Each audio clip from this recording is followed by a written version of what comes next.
রিশফার এমন ভয়ঙ্কর রূপ দেখে আমি চমকে গেলাম। কেন যেন আমার গলা দিয়ে একটা শব্দও বের করতে পারছি না। আমি ছাদের দিকে তাকিয়ে রিশফাকে ইশারা করে বললাম, তুমি কি আমাকে মেরে ফেলার জন্য ফুলের টপটা ফেললে? রিশফা কর্কশ গলায় বলল, তোকে না আসতে না করেছিল সে? তাহলে কেন আসলি তুই? তোর নিজের জন্য মায়া হয় না? ঘড়ির দিকে তাকিয়ে দেখলাম 11টা বাজে।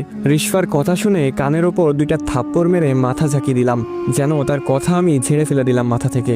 এবার তার রিয়াক্ট দেখার জন্য উপরে তাকালাম, কিন্তু তখন সেখানে রিশফা ছিল না। আমি আর দেরি না করে সোজা কলিং বেল দিলাম বাসায়। সেই দিনের মতো আজকেও দরজা খুলে গেল। আমি ধীরে ধীরে প্রবেশ করলাম, কারো কোনো সারা শব্দ নেই। আমি ডাকলাম, আন্টি, আন্টি বাসায় আছেন? কোনো উত্তর নেই। সত্যি বলতে এই রহস্য জানার কৌতূহল আমাকে ভয় পেতে দিচ্ছে না। আমি দেখতে চাই এখানে কি হচ্ছে। তার জন্য যদি মরতে হয় তাও আমি মেনে নিব। তারপর আস্তে আস্তে রিশফার পড়ার ঘরে প্রবেশ করলাম। দেখলাম ওই দিনের মতোই রিশফা মনোযোগ দিয়ে খাতায় কি যেন আঁকছে। আমি ডাক দিলাম, রিশফা। রিশফা চমকে উঠে সালাম দিয়ে বলল, স্যার আজকে আপনি পুরো 3 মিনিট দেরি করে এসেছেন। যারা সময়ের মূল্য দেয় না তাদেরকে আমি পছন্দ করি না। নিজের ছাত্রীর মুখে এমন কথা শুনে হতভম্ব হয়ে ঘড়ির দিকে তাকিয়ে দেখি 11টা 3 বাজে। আমি বললাম, তোমার জন্যই তো দেরি হলো। আমার মাথায় ফুলের টপ ফেলে আমাকে মারতে চেয়েছিলে কেন? রিশফা খুব সাবলীলভাবেই জবাব দিল, আমি আপনাকে মারতে কেন চাইবো? আমার তো জীবিত মানুষ পছন্দ। এটা শুনে আমি হেসে উড়িয়ে দেওয়ার ভান করলাম, যেন এটা আমি ইয়ার্কি হিসেবে নিয়েছি। কিন্তু আমার মনে অন্য কিছু চলছে। আমি জানি রিশফা মজা করছে না, কিন্তু আমাকে শান্ত থাকতে হবে। আমার ভয়টা প্রকাশ পেয়ে গেলে এখান থেকে আর ফিরে যাওয়া হবে না আমার। তাহলে রিশফা কি মানুষ না? দেখতে তো একদম মানুষের মতোই স্বাভাবিক, শুধু ওর চোখগুলো একটু অদ্ভুত, নীল রঙের চোখ। আগে কখনো দেখিনি। কেমন একটা মায়া কাজ করে ওর চোখে। রিশফা বলল, স্যার আপনি একটা সাইকো। আমি তো ভেবেছিলাম আপনি আর আসবেন না। মানুষ হিসেবে যতটুকু সাহস থাকা দরকার ততটুকু সাহস থাকাই ভালো। লিমিটের বাইরে সাহস দেখাতে গিয়ে অনেক মানুষই তার প্রাণ হারিয়েছে। রিশফার এমন রহস্যময় কথা শুনে ভিতরটা নাড়াচাড়া দিয়ে উঠলেও ওকে বুঝতে না দিয়ে বললাম, তোমার এসব আত্মাধিক কথাবার্তা বাদ দিয়ে পড়াশোনায় মনোযোগ দাও। পরীক্ষায় যদি ফেল করো তাহলে তোমার মা আমার বেতন মেরে দিবে। আচ্ছা, তোমার মাকে দেখলাম না বাসায়। আন্টি কি আজকে বাসায় নেই? রিশফা বইয়ের দিকে তাকিয়েই বলল, মা তো ছাদে গিয়েছে চাঁদ দেখার জন্য।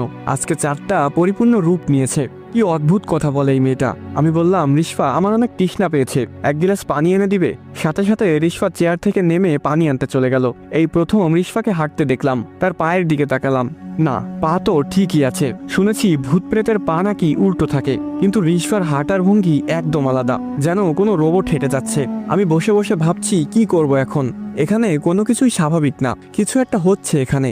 রিশফার মা এত রাতে ছাদে গিয়েছে চাঁদ দেখতে, ব্যাপারটা কেমন অদ্ভুত। আর রিশফার এসব রহস্যময় কথা আমাকে নাড়িয়ে দিচ্ছে বারবার। এর মাঝে রিশফা আসলো 1 গ্লাস পানি হাতে। আমাকে পানি দিয়ে সে আবার বইয়ের দিকে মনোযোগ দিল।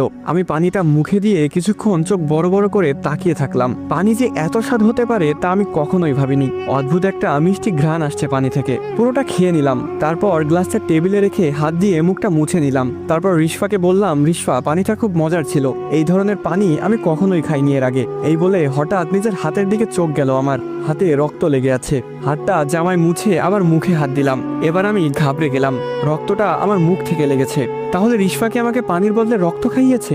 রিশফার দিকে তাকিয়ে দেখলাম সে তার আঁকার ছবিটাই বারবার এলোমেলোভাবে কলম চালাচ্ছে।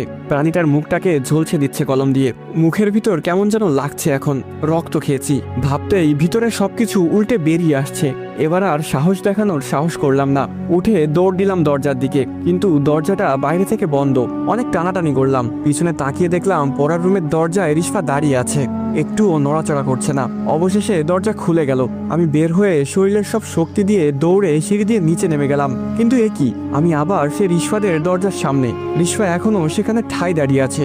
আমি আবার দৌড়ে নামলাম সিঁড়ি বেয়ে, কিন্তু আবারও ঘুরে ফিরে সেই দরজার সামনেই চলে আসলাম। আমি বুঝে গেলাম এখান থেকে বের হতে দিবে না আজ আমাকে। তাই আমি এবার দৌড় দিলাম ছাদের দিকে। মানুষ যতই সাহসী হোক, চোখের সামনে মৃত্যু দেখলে ভয় তাকে পেতেই হবে। ছাদে গিয়ে এদিক ওদিক তাকাতে লাগলাম, নিজের নামার মতো কোনো কিছু আছে কিনা। হঠাৎ আমার চোখ পড়লো কালো জুব্বা পরা কেউ একজন দাঁড়িয়ে আছে, যেখানে রিশফাকে দাঁড়িয়ে থাকতে দেখেছিলাম। কালো জুব্বা বলতে যারা জাদুবিদ্যা চর্চা করে তাদের এক ধরনের কালো পোশাক থাকে। তখনই আমার মনে পড়লো রিশফা বলেছিল তার মা ছাদে চাঁদ দেখার জন্য এসেছে। তাহলে এটাই কি রিশফার মা? আমি কাঁপা কাঁপা গলায় ডাক দিলাম, আন্টি।